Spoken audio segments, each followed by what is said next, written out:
Hello friends, வாங்க இன்றைக்கி வந்து நீருட்லுன்னு சொல்கிற அரிசி மாவு போண்டா எப்படி செய்கிறதுன்ட்டு பார்க்கலாம்.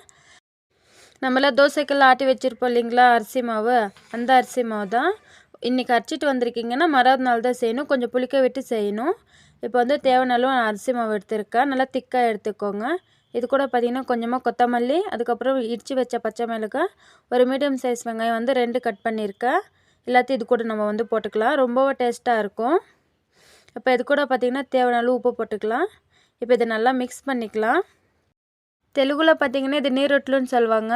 நீங்கள் வந்து எவ்வளோ பேர் இதை சாப்பிட்ருக்கீங்கன்னு சொல்லிவிட்டு கமெண்ட் பண்ணுங்கள். அரிசி மாவு கொஞ்சம் தண்ணியாக இருக்குது அப்படின்னு சொல்லி ஃபீல் பண்ணிங்கன்னா நீங்கள் இது கூட வந்து ரவை போட்டு மிக்ஸ் பண்ணிக்கலாம். இதோட ஃபுல் வீடியோ வந்து நான் யூடியூப் சேனலில் போட்டிருக்கேன். நான் வந்து கீழே லிங்க் தரேன், வேணும்னு செக் பண்ணி பாருங்கள். இப்போ வந்து பொரிக்கிற அளவுக்கு ஆயில் ஊற்றி நல்லா சூடு பண்ணிக்கலாம். இப்போ வந்து கொஞ்சம் கொஞ்சமாக போண்டா மாதிரி விட்டு எடுத்துக்கலாம்.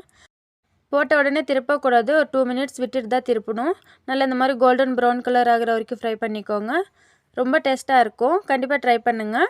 வெளியில் கிறிஸ்பியாகவும் உள்ள சாஃப்டாகவும் இருக்கும். இந்த வீடியோ உங்களுக்கு பிடிச்சிருந்துச்சின்னா ப்ளீஸ் சப்ஸ்கிரைப் பண்ணிக்கோங்க. பாய்.